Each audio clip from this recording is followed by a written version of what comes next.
Kain tayo dyan, papaya na salad, masarap po ito, tikman nyo.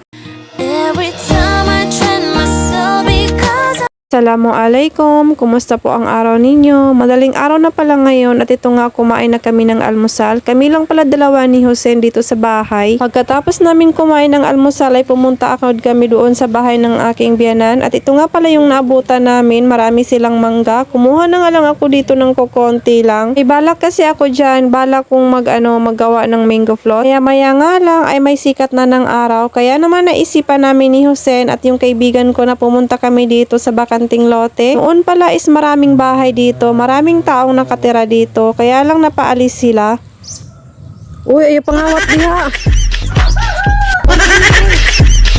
Hala, may magdin ako ng papaya dito oh. Mapriso ka.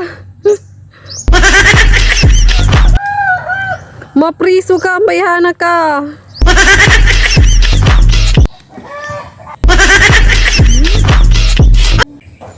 Sige, Ching, panguha na.